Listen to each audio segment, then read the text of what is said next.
নমস্কার বন্ধুরা, আমি সর্বাণী।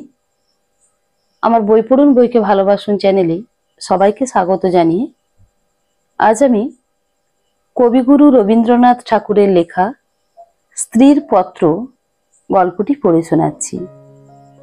শুনতে থাকুন। স্ত্রীর পত্র।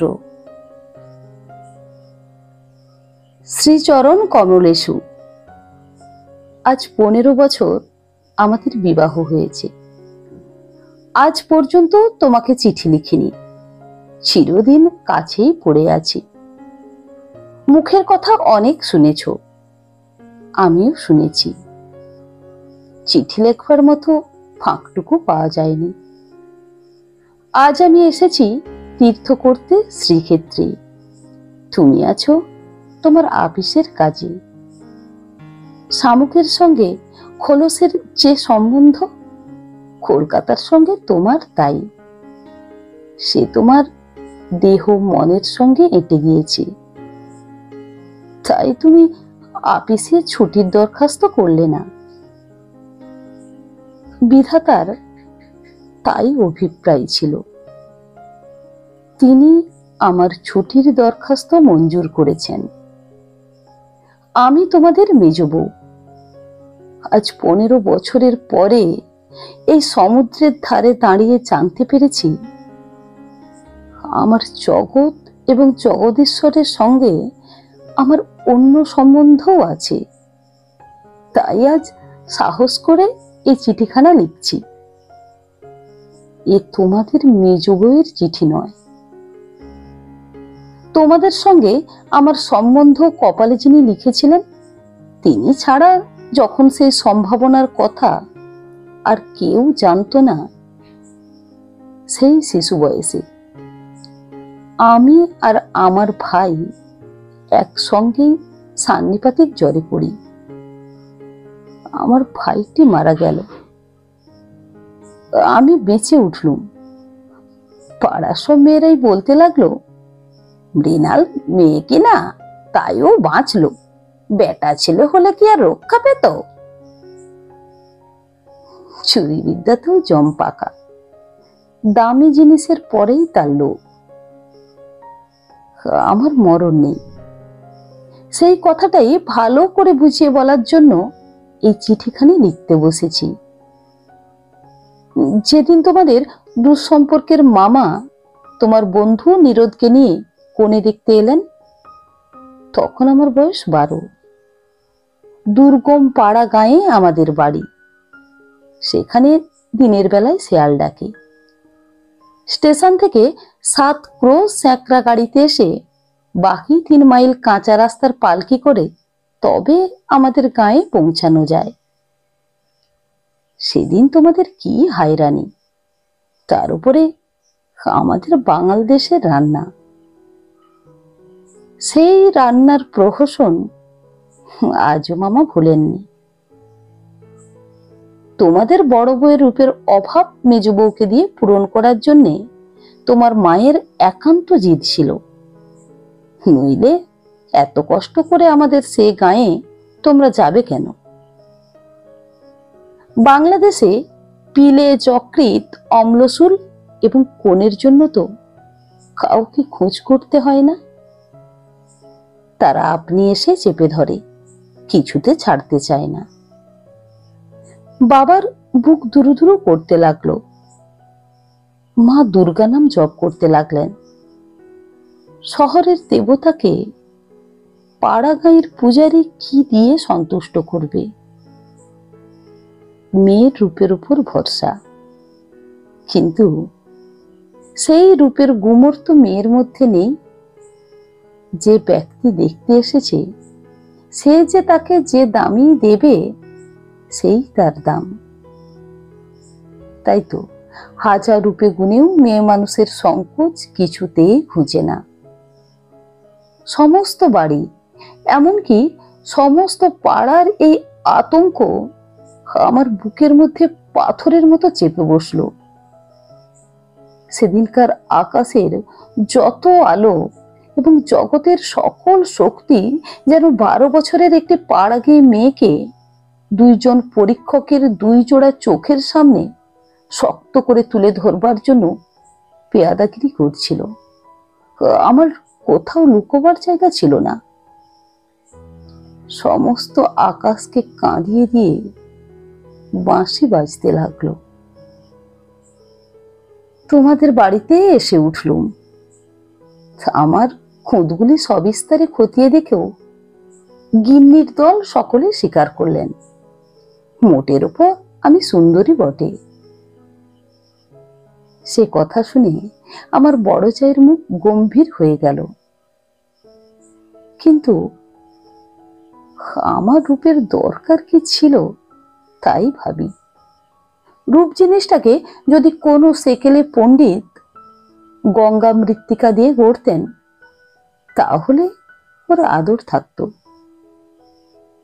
কিন্তু ওটা সে কেবল বিধাতা নিজের আনন্দে গড়েছেন, তাই তোমাদের ধর্মের সংসারে ওর দাম নেই।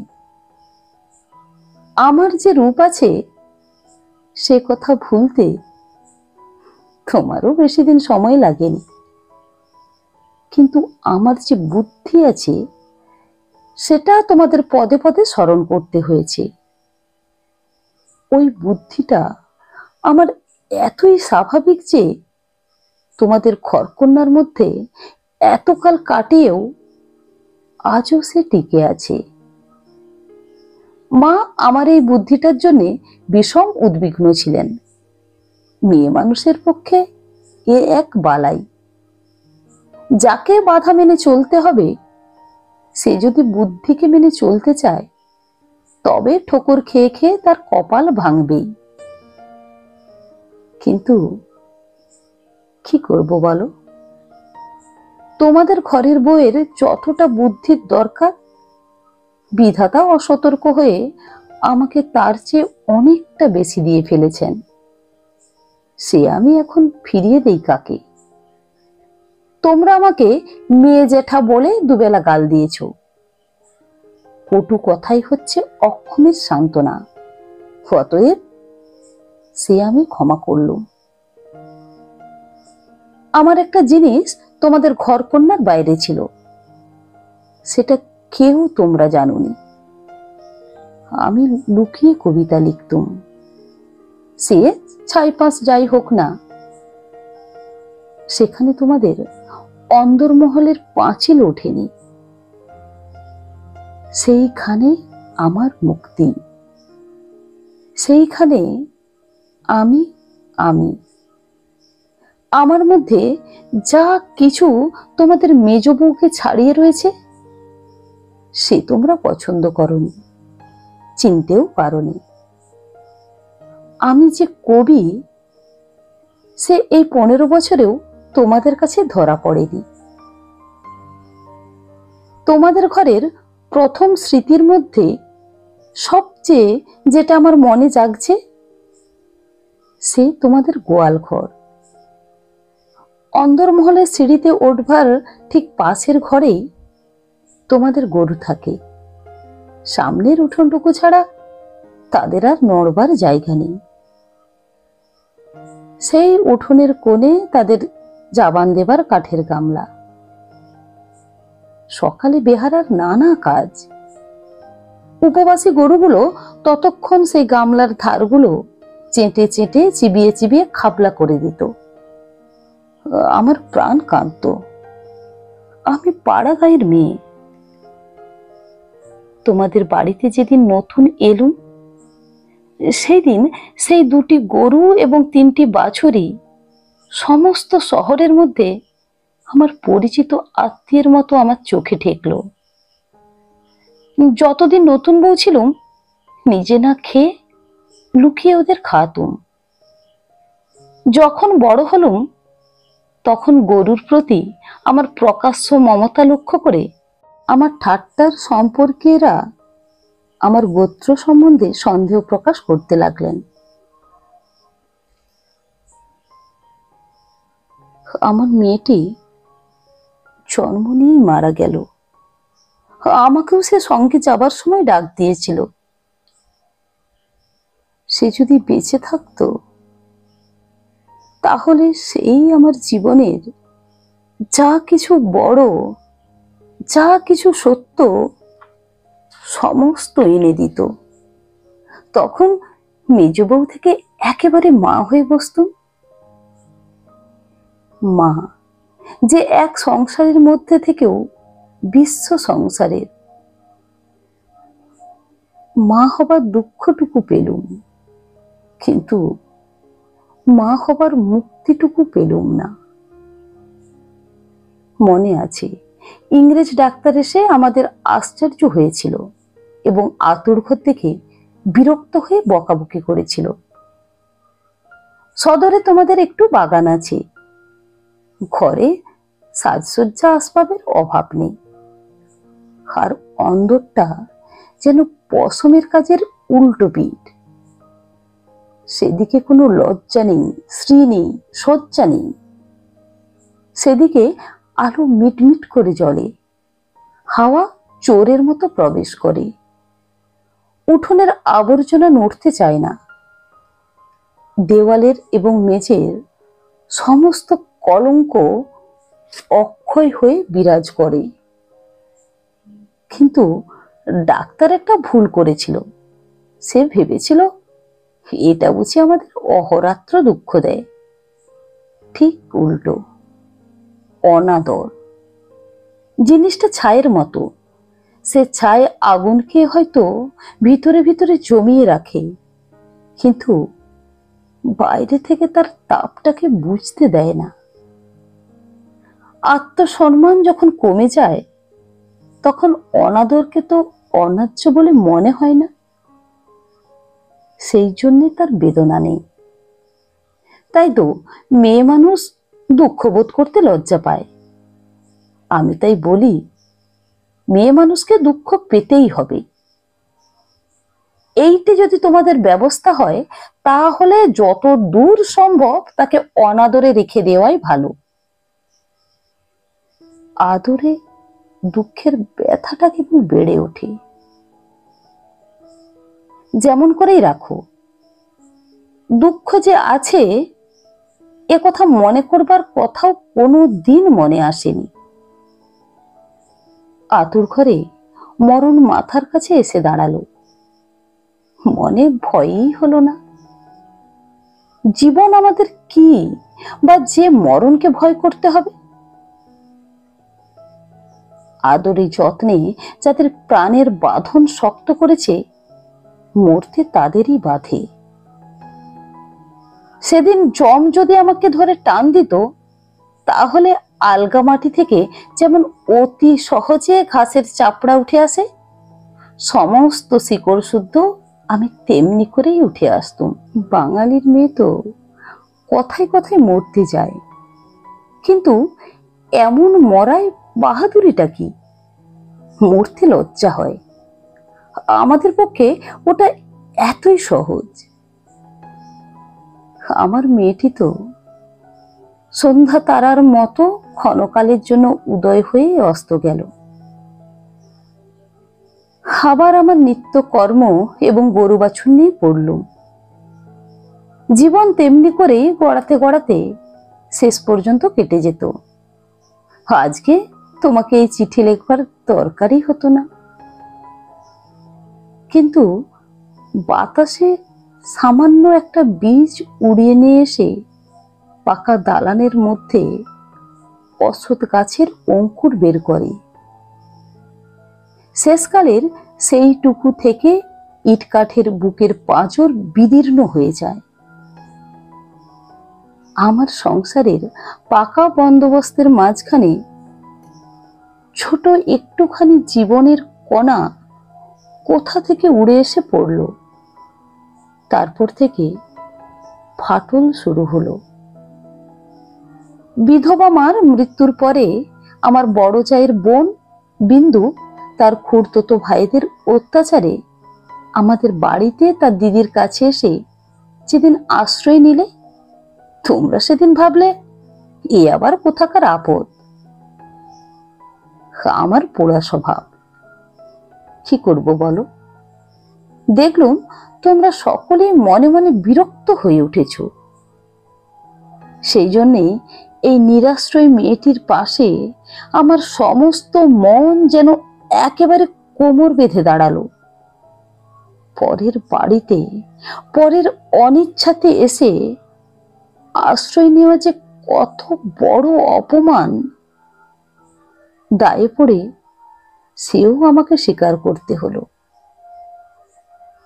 তাকে কি একপাশে ঠেলে রাখা যায়?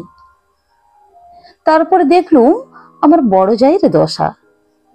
তিনি নিতান্ত দরদে পড়ে বোনটিকে নিজের কাছে এনেছেন, কিন্তু যখন দেখলেন স্বামীর অনিচ্ছা, তখন এমনই ভাব প্রকাশ করতে লাগলেন যেন এ তার এক বিষম বালাই, যেন একে দূর করতে পারলেই তিনি বাঁচেন। এই অনাথা বোনটিকে মন খুলে প্রকাশ্যে স্নেহ দেখাবেন, সে সাহস তার হলো না। তিনি পতিব্রতা। তার এই সংকট দেখে আমার মন আরো ব্যথিত হয়ে উঠল।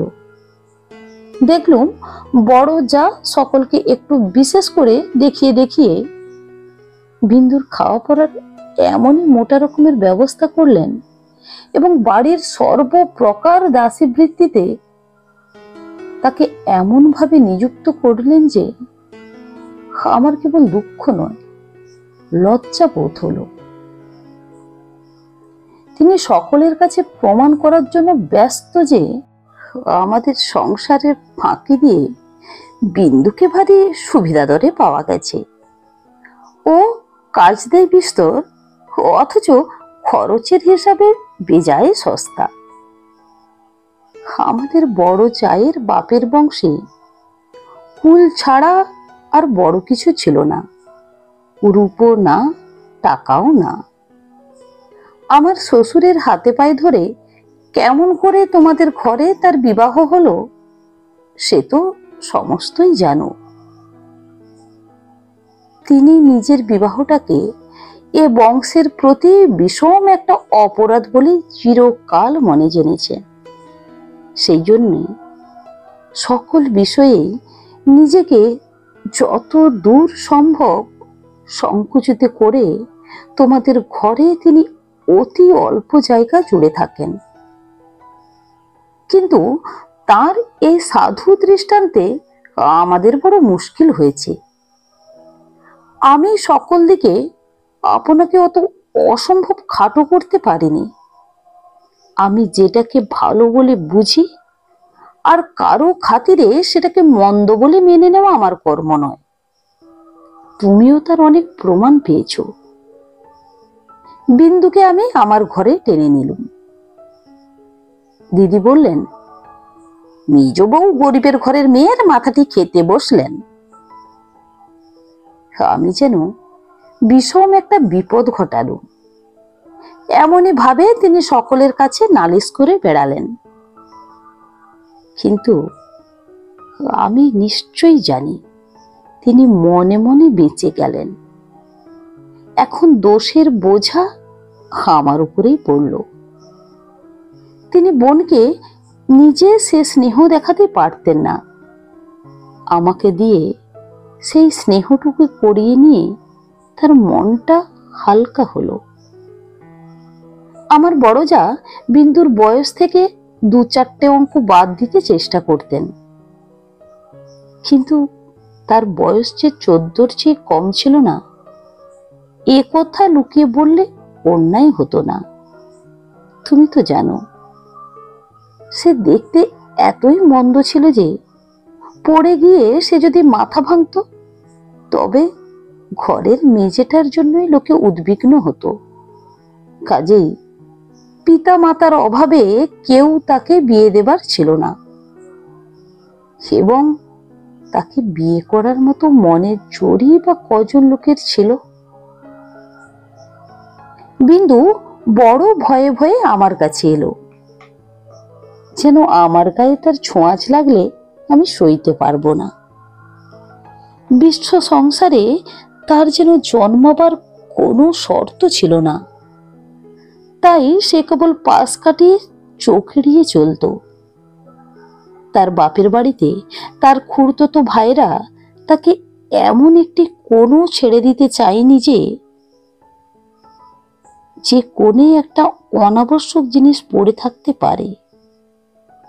অনাবশ্যক আবর্জনা ঘরের আশেপাশে অনায়াসে স্থান পায়, কেননা মানুষ তাকে ভুলে যায়।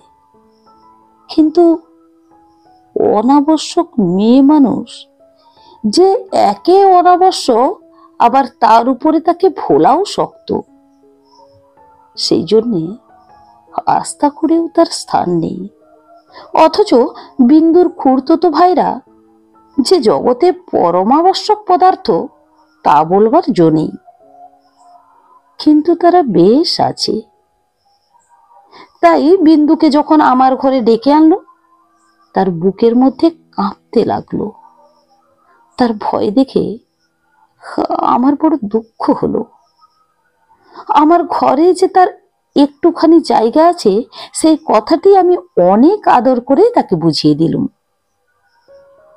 কিন্তু আমার ঘর শুধু তো আমারই ঘর নয়, কাজেই আমার কাজটি সহজ হলো না।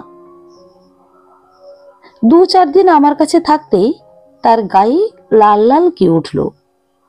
হয়তো সে ঘামাচি, নয়তো আর কিছু হবে। তোমরা বললে বসন্ত, কেননা ও যে বিন্দু। তোমাদের পাড়ার এক আনাড়ি ডাক্তার এসে বললে আরো 2-1 দিন না গেলে ঠিক বলা যায় না। কিন্তু সেই 2-1 দিনের সবুর সইবে কে? বিন্দু তো তার ব্যামোর লজ্জাতেই মরবার জো হলো। আমি বললুম, বসন্ত হয়তো হোক, আমি আমাদের সেই আতুর ঘরে ওকে নিয়ে থাকবো, আর কাউকে কিছু করতে হবে না। এই নিয়ে আমার উপরে তোমরা যখন সকলে মার মূর্তি ধরেছ, এমনকি বিন্দুর দিদিও যখন অত্যন্ত বিরক্তির ভান করে পোড়া কপালি মেয়েটাকে হাসপাতালে পাঠাবার প্রস্তাব করছেন, এমন সময় ওর গায়ের সমস্ত লাল দাগ একদম মিলিয়ে গেল। তোমরা দেখি তাতে আরো ব্যস্ত হয়ে উঠলে। বললে, নিশ্চয়ই বসন্ত বসে গিয়েছে, কেননা ও যে বিন্দু। অনাদরে মানুষ হবার একটা মস্ত গুণ, শরীরটাকে তাতে একেবারে অজর অমর করে তোলে। ব্যামো হতেই চায় না। মরার সদর রাস্তাগুলো একেবারেই বন্ধ। রোগ তাই ওকে ঠাট্টা করে গেল, কিছুই হলো না। কিন্তু এটা বেশ বোঝা গেল, পৃথিবীর সবচেয়ে অকিঞ্চিতকর মানুষকে আশ্রয় দেওয়াই সবচেয়ে কঠিন। আশ্রয়ের দরকার তার যত বেশি, আশ্রয়ের বাধাও তার তেমনি বিষম। আমার সম্বন্ধে বিন্দুর ভয় যখন ভাঙল, তখন ওকে আরেকগেরই ধরল। আমাকে এমনি ভালোবাসতে শুরু করলো যে আমাকে ভয় ধরিয়ে দিলে। ভালোবাসার এরকম মূর্তি সংসারে তো কোনো দিন দেখিনি। বইতে পড়েছি বটে, সেও মেয়ে পুরুষের মধ্যে। আমার যে রূপ ছিল সে কথা আমার মনে করবার কোনো কারণ বহুকাল ঘটেনি। এতদিন পরে সেই রূপটা নিয়ে পড়ল এই কুশ্রী মেয়েটি। আমার মুখ দেখে তার চোখের আশ আর মিটতে না। বলতো, দিদি, তোমার এই মুখখানি আমি ছাড়া আর কেউ দেখতে পায়নি। যেদিন আমি নিজের চুল নিজে বাঁধতুম, সেদিন তার ভারী অভিমান। আমার চুলের বোঝা 2 হাত দিয়ে নাড়তে চাড়তে তার ভারী ভালো লাগতো। কোথাও নিমন্ত্রণে যাওয়া ছাড়া আমার সাজগোজের তো দরকার ছিল না, কিন্তু বিন্দু আমাকে অস্থির করে রোজই কিছু না কিছু সাজ করাতো। মেয়েটা আমাকে নিয়ে একেবারে পাগল হয়ে উঠল। তোমাদের অন্দরমহল কোথাও জমি এক ছটাক নেই। উত্তর দিকের পাঁচিলের গায়ে নর্দমার ধারে কোনো গতিকে একটা গাব গাছ জন্মেছে। যেদিন দেখতুম সেই গাবের গাছের নতুন পাতাগুলি রাঙা টকটকে হয়ে উঠেছে, সেই দিন জানতুম ধরাতলে বসন্ত এসেছে বটে। আমার ঘরকন্যার মধ্যে ওই অনাদৃত মেয়েটার চিত্ত যেদিন আগাগোড়া এমন রঙিন হয়ে উঠল, সেদিন আমি বুঝলুম হৃদয়ের জগতেও একটা বসন্তের হাওয়া আছে। সে কোনো স্বর্গ থেকে আসে, গলির মোড় থেকে আসে না। বিন্দুর ভালোবাসার দুঃসহ বেগে আমাকে অস্থির করে তুলেছিল। এক একবার তার উপর রাগ হতো, সে কথা স্বীকার করি, কিন্তু তার এই ভালোবাসার ভিতর দিয়ে আমি আপনার একটি স্বরূপ দেখলুম, যা আমি জীবনে আর কোনো দিন দেখিনি। সেই আমার মুক্ত স্বরূপ। এদিকে বিন্দুর মতো মেয়েকে আমি যে এতটা আদর যত্ন করছি, এ তোমাদের অত্যন্ত বাড়াবাড়ি বলে ঠেকলো। এজন্য খুঁত খুঁত খিটখিটের অন্ত ছিল না। যেদিন আমার ঘর থেকে বাজুবন্ধ চুরি গেল, সেদিন সেই চুরিতে বিন্দুর যে কোনো রকমের হাত ছিল, এ কথার আভাস দিতে তোমাদের লজ্জা হলো না। যখন স্বদেশী হাঙ্গামায় লোকের বাড়ি তল্লাশি হতে লাগলো, তখন তোমরা অনায়াসে সন্দেহ করে বসলে যে বিন্দু পুলিশের পোশাক নিয়ে চোর। আর তার কোনো প্রমাণ ছিল না, কেবল এই প্রমাণ যে ও বিন্দু। তোমাদের বাড়ির দাসীরা ওর কোনো রকম কাজ করতে আপত্তি করত। তাদের কাউকে ওর কাজকর্মার ফরমাস করলে ও মেয়েও একেবারে সংকোচে যেন আড়ষ্ট হয়ে উঠত। এই সকল কারণে ওর জন্য আমার খরচ বেড়ে গেল।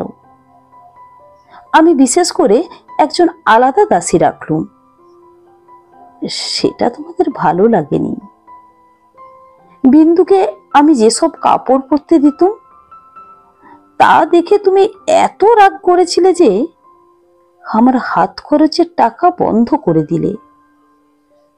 তারপর দিন থেকে আমি 5 সিকে দামের জোড়া মোটা কোরাকলের ধুতি পরতে আরম্ভ করে দিলুম।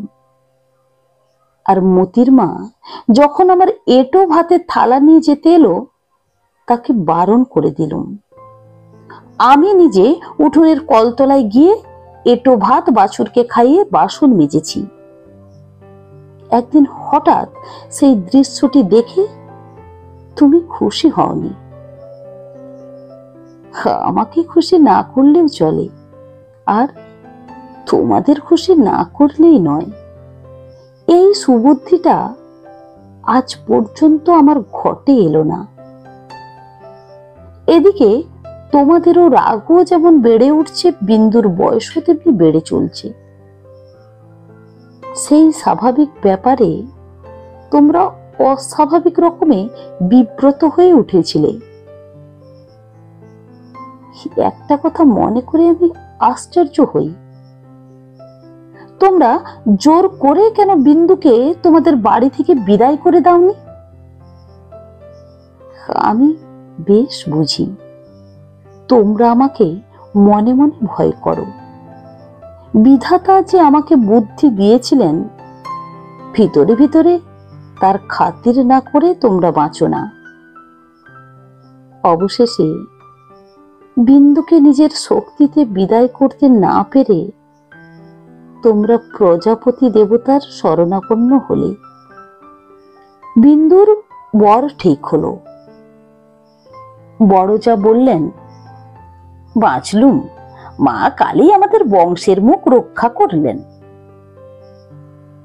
বর কেমন তা জানিনি, তোমাদের কাছে শুনলুম সকল বিষয়েই ভালো।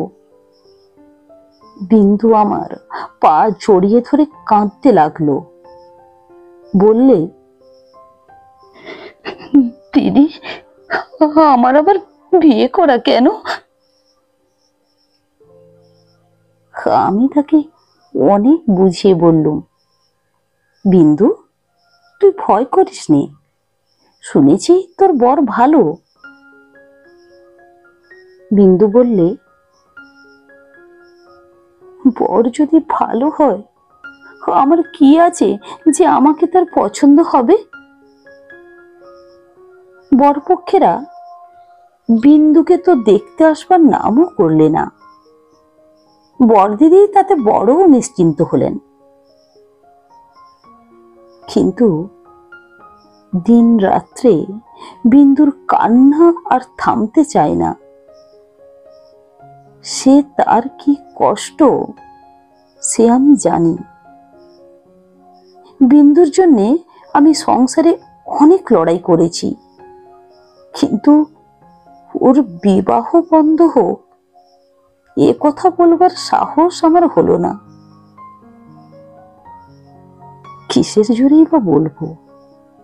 আমি যদি মারা যাই তো ওর কি দশা হবে?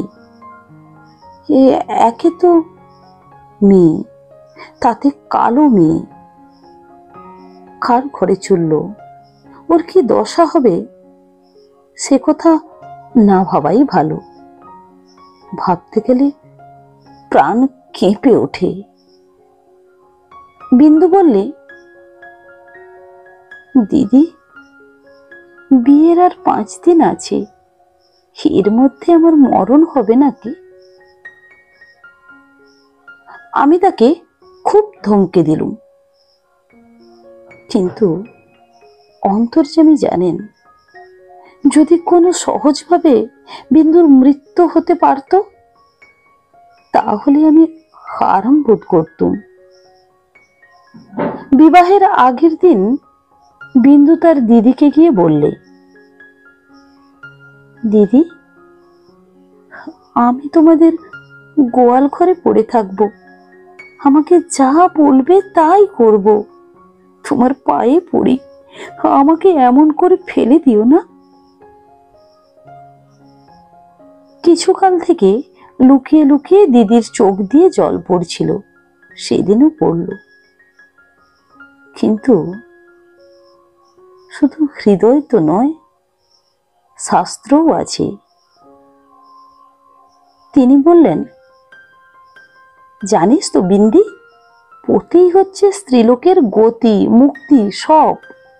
কপালে যদি দুঃখ থাকে তো কেউ খণ্ডাতে পারবে না।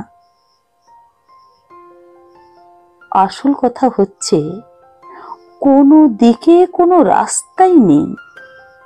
বিন্দুকে বিবাহ করতেই হবে, তারপরে যা হয় তা হোক। আমি চেয়েছিলুম বিবাহটা যাতে আমাদের বাড়িতেই হয়, কিন্তু তোমরা বলে বসলে বরের বাড়িতে হওয়া চাই, সেটা তাদের কৌলিক প্রথা। আমি বুঝলুম, বিন্দুর বিবাহের জন্য যদি তোমাদের খরচ করতে হয় তবে সেটা তোমাদের গৃহদেবতার কিছুতেই সইবে না। কাজেই চুপ করে যেতে হলো। কিন্তু একটি কথা তোমরা কেউ জানো না। দিদিকে জানাবার ইচ্ছে ছিল, কিন্তু জানাইনি, কেননা তাহলে তিনি ভয়েই মারা যেতেন।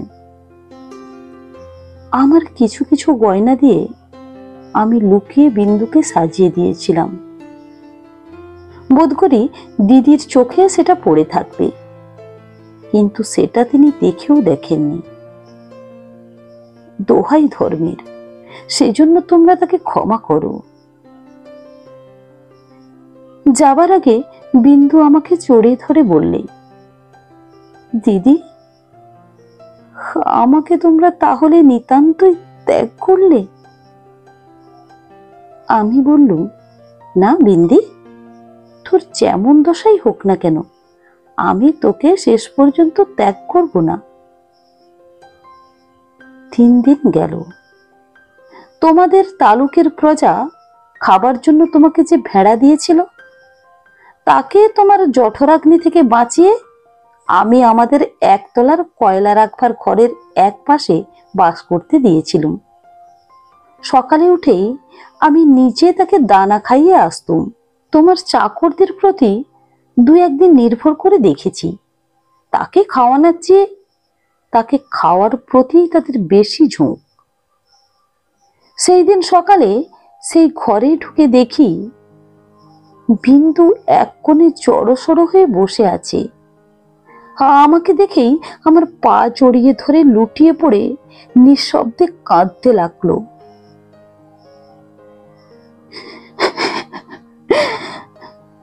বিন্দুর স্বামী পাগল। সত্যি বলছিস বিন্দি? এত বড় মিথ্যে কথা তোমার কাছে বলতে পারি দিদি? তিনি পাগল। শ্বশুরের এই বিবাহে মত ছিল না, কিন্তু তিনি আমার শাশুড়িকে জমের মতো ভয় করেন। তিনি বিবাহের পূর্বেই কাশি চলে গেছেন। শাশুড়ি জেদ করে তার ছেলের বিয়ে দিয়েছেন। আমি সেই রাস করা কয়লার উপর বসে পড়লুম। মেয়ে মানুষকে মেয়ে মানুষ দয়া করে না, বলে ও তো মেয়ে মানুষ হয়তো না, ছেলে হোক না পাগল, সে তো পুরুষ বটে। বিন্দুর স্বামীকে হঠাৎ পাগল বলে বোঝা যায় না, কিন্তু এক একদিন সে এমন উন্মাদ হয়ে ওঠে যে তাকে ঘরে তালা বন্ধ করে রাখতে হয়। বিবাহের রাত্রে সে ভালো ছিল, কিন্তু রাত জাগা প্রভৃতি উৎপাতে দ্বিতীয় দিন থেকে তার মাথা একেবারে খারাপ হয়ে উঠল। বিন্দু দুপুর বেলায় পিতলের থালায় ভাত খেতে বসেছিল। হঠাৎ তার স্বামী থালা শুদ্ধ ভাত টেনে উঠোনে ফেলে দিল। হঠাৎ কেমন তার মনে হয়েছে বিন্দু স্বয়ং রানী রাসমণি। বেহারাটা নিশ্চয়ই সোনার থালা চুরি করে রানীকে তার নিজের থালায় ভাত খেতে দিয়েছে, তাই তার রাগ। বিন্দু তো ভয়ে মরে গেল। তৃতীয় রাত্রে শাশুড়ি তাকে যখন স্বামীর ঘরে শুতে বললে, বিন্দুর প্রাণ শুকিয়ে গেল। শাশুড়ি তার প্রচন্ড, রাগলে জ্ঞান থাকে না। সেও পাগল, কিন্তু পুরো নয় বলেই আরো ভয়ানক। বিন্দুকে ঘরে ঢুকতে হলো। স্বামী সে রাত্রে ঠান্ডা ছিল, কিন্তু ভয়ে বিন্দু শরীর যেন কাঠ হয়ে গেল। স্বামী যখন ঘুমিয়েছে, অনেক রাত্রে সে অনেক কৌশলে পালিয়ে চলে এসেছে। তার বিস্তারিত বিবরণ লেখবার দরকার নেই। ঘৃণায়, রাগে আমার সকল শরীর জ্বলতে লাগলো। আমি বললুম, এমন ফাঁকির বিয়ে? বিন্দু, তুই যেমন ছিলি তেমনি আমার কাছে থাক, দেখি তোকে কে নিয়ে যেতে পারে। তোমরা বললে বিন্দু মিথ্যা কথা বলছে। আমি বললুম, ও কখনো মিথ্যা বলেনি। তোমরা বললে, কেমন করে জানলে? আমি বললুম, আমি নিশ্চয়ই জানি। তোমরা ভয় দেখালে। বিন্দুর শ্বশুর বাড়ির লোকে পুলিশ কেস করলে মুশকিলে পড়তে হবে। আমি বললুম, ফাঁকি দিয়ে পাগল বরের সঙ্গে ওর বিয়ে দিয়েছে, এ কথা কি আদালতে শুনবে না? তোমরা বললে, তবে কি এই নিয়ে আদালত করতে হবে নাকি? কেন, আমাদের দায় কিসের? আমি বললুম, আমি নিজের গয়না বেচে যা করতে পারি করব, তোমরা বললে, উকিল বাড়ি ছুটবে নাকি? এ কথার জবাব নেই। কপালে করাঘাত করতে পারি, তার বেশি আর কি করব। ওদিকে বিন্দু শ্বশুর বাড়ি থেকে ওর ভাসুর এসে বাইরে বিষম গোল বাঁধিয়েছে। সে বলছে সে থানায় খবর দেবে। আমার যে কি জোর আছে জানিনি, কিন্তু কসাইয়ের হাত থেকে যে গরু প্রাণ ভয়ে পালিয়ে এসে আমার আশ্রয় নিয়েছে, তাকে পুলিশের তাড়ায় আবার সে কসাইয়ের হাতে ফিরিয়ে দিতেই হবে, এ কথা কোনো মতেই আমার মন মানতে পারল না। আমি স্পর্ধা করে বললুম, তা দিক থানায় খবর। এই বলে মনে করলুম বিন্দুকে এই বেলা আমার শোবার ঘরে এনে তাকে নিয়ে ঘরে তালা বন্ধ করে বসে থাকি। খোঁজ করে দেখি বিন্দু নেই। তোমাদের সঙ্গে আমার বাদ প্রতিবাদ যখন চলছিল, তখন বিন্দু আপনি বাইরে গিয়ে তার ভাসুরের কাছে ধরা দিয়েছে। বুঝেছে এ বাড়িতে যদি সে থাকে তবে আমাকে সে ভীষণ বিপদে ফেলবে। মাঝখানে পালিয়ে এসে বিন্দু আপন দুঃখ আরো বাড়ালে।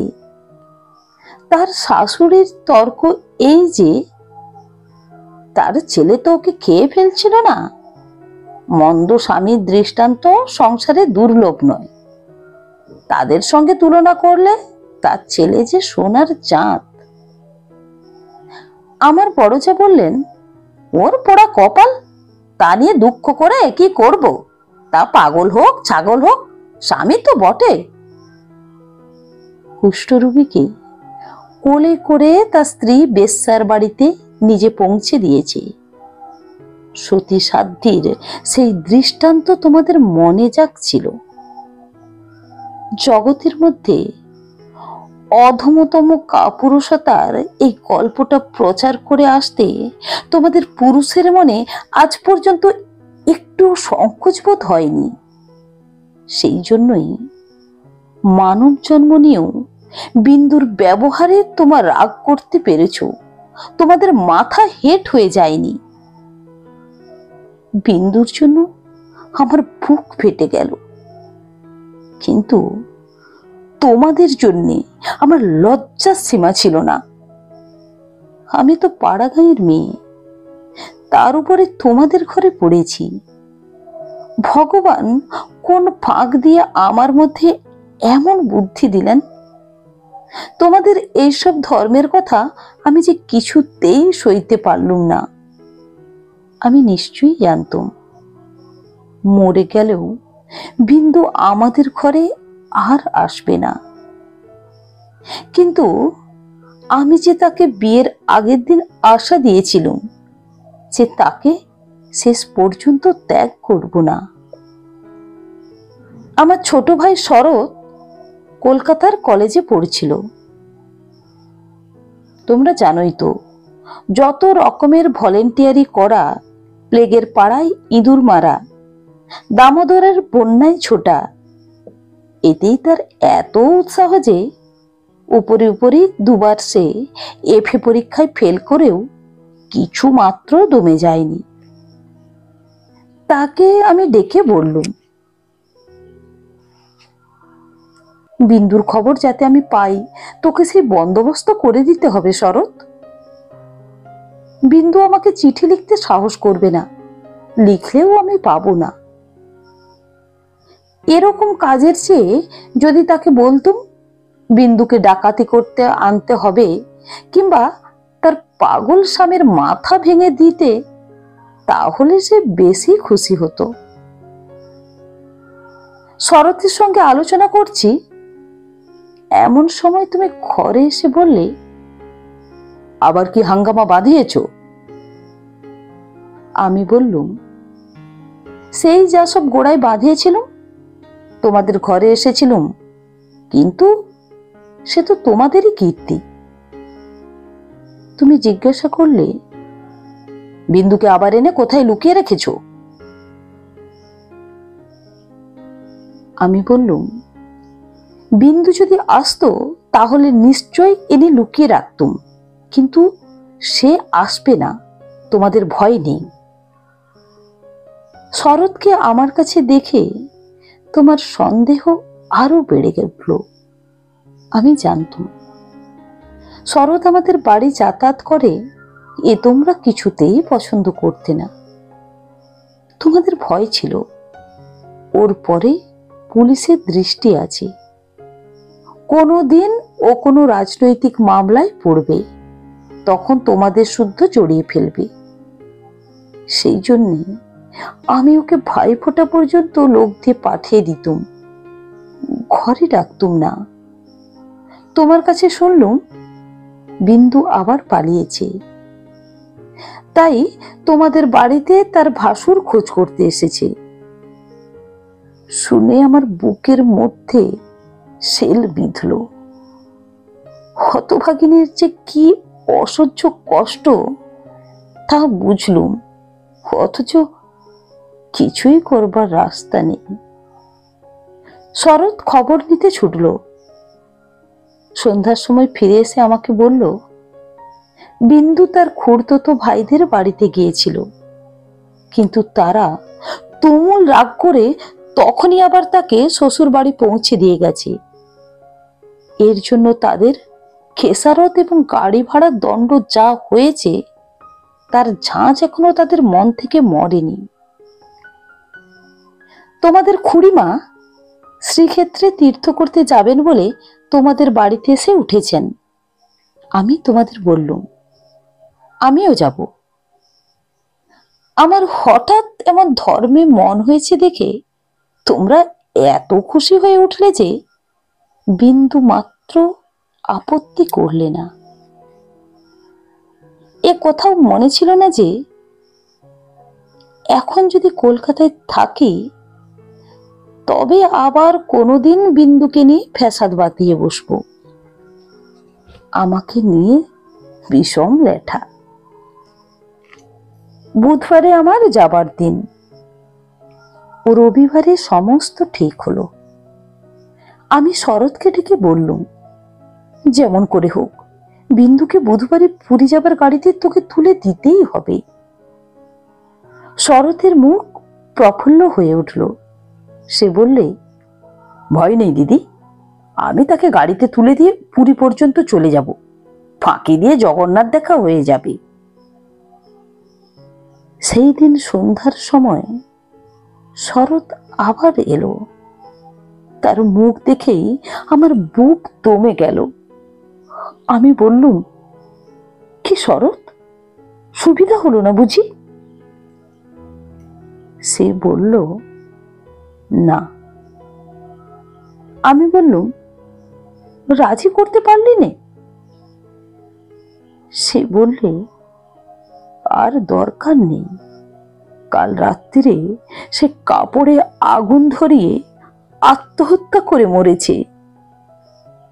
বাড়ির যে ভাইপোটার সঙ্গে ভাব করে নিয়েছিলাম তার কাছে খবর পেলুম তোমার নামে সে একটা চিঠি রেখে গিয়েছিল, কিন্তু সে চিঠি ওরা নষ্ট করেছে। যাক, শান্তি হলো। দেশ শুদ্ধ লোক চটে উঠল, বলতে লাগলো, মেয়েদের কাপড়ে আগুন লাগিয়ে মরা একটা ফ্যাশন হয়েছে। তোমরা বললে, এ সমস্ত নাটক করা। তা হবে, কিন্তু নাটকের তামাশাটা কেবল বাঙালি মেয়েদের শাড়ির ওপর দিয়ে হয় কেন, আর বাঙালি পুরুষদের কোঁচার ওপর দিয়ে হয় না কেন, সেটাও তো ভেবে দেখা উচিত। বিন্দিটার এমনই পোড়া কপাল বটে, যতদিন বেঁচে ছিল রূপে গুণে কোনো যশ পায়নি।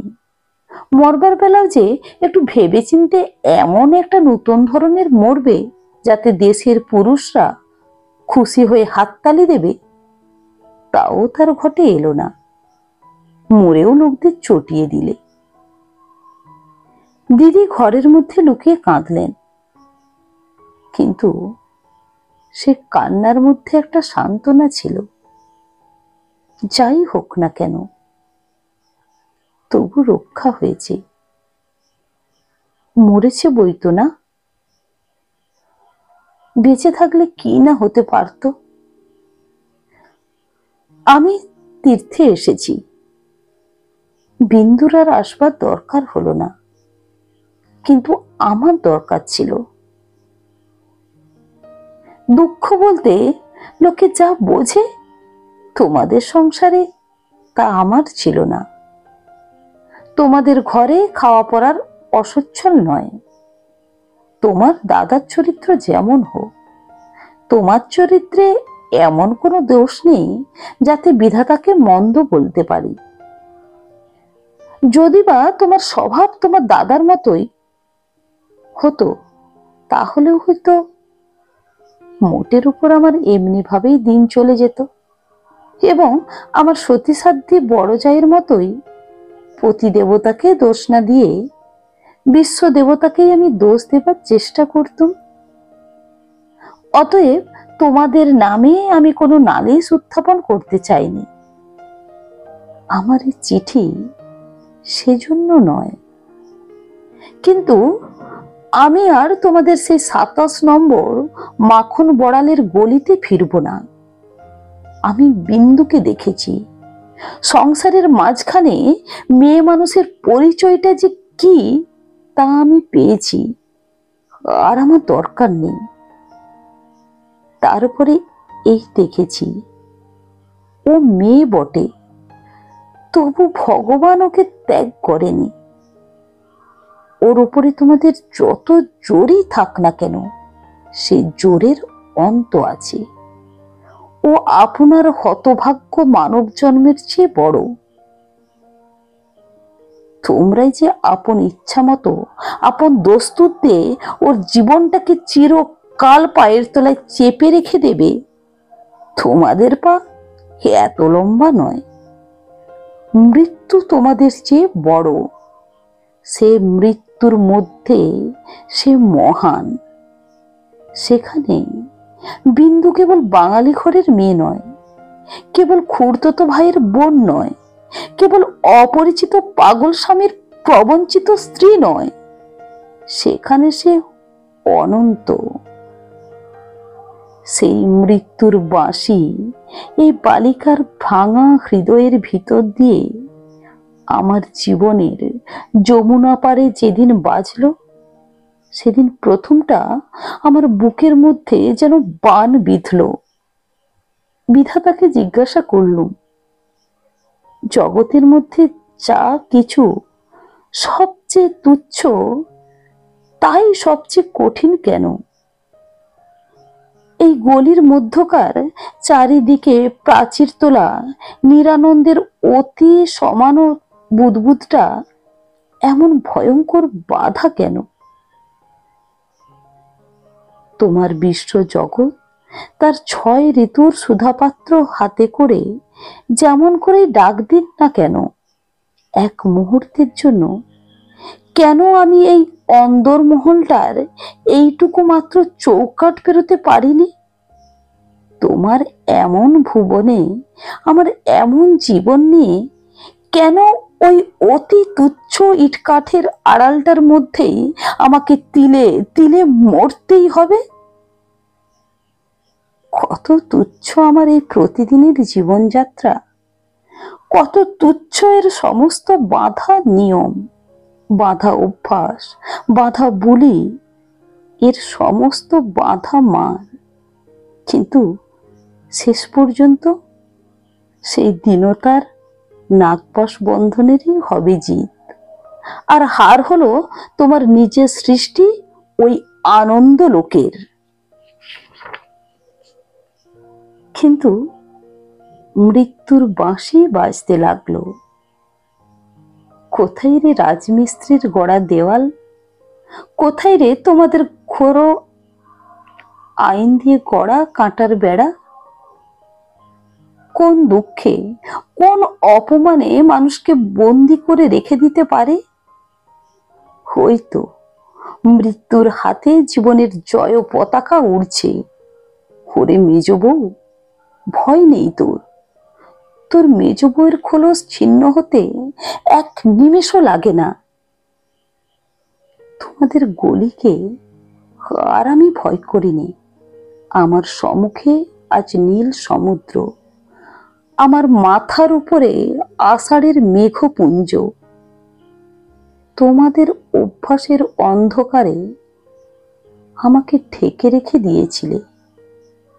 ক্ষণকালের জন্য বিন্দু এসে সেই আবরণের ছিদ্র দিয়ে আমাকে দেখে নিয়েছিল। সেই মেয়েটাই তার আপনার মৃত্যু দিয়ে আমার আবরণখানা আগাগোড়া ছিন্ন করে দিয়ে গেল। আজ বাইরে এসে দেখি আমার গৌরব রাখবার আর জায়গা নেই। আমার এই অনাদৃত রূপ যার চোখে ভালো লেগেছে, সেই সুন্দর সমস্ত আকাশ দিয়ে আমাকে চেয়ে দেখছেন। এইবার মরেছে মেজ বউ। তুমি ভাবছো আমি মরতে যাচ্ছি। ভয় নেই, ও অমন পুরনো ঠাট্টা তোমাদের সঙ্গে আমি করব না। মীরাবাইও তো আমারই মতো মেয়ে মানুষ ছিল। তার শিকলও তো কম ভারী ছিল না। তাকে তো বাঁচবার জন্য মরতে হয়নি। মীরাবাই তার গানে বলেছিল, ছাড়ুক বাপ, ছাড়ুক মা, ছাড়ুক যে যেখানে আছে। মীরা কিন্তু লেগেই রইল, প্রভু তাতে তার যা হবার তা হোক। এই লেগে থাকাই তো বেঁচে থাকা। আমিও বাঁচব, আমি বাঁচলুম।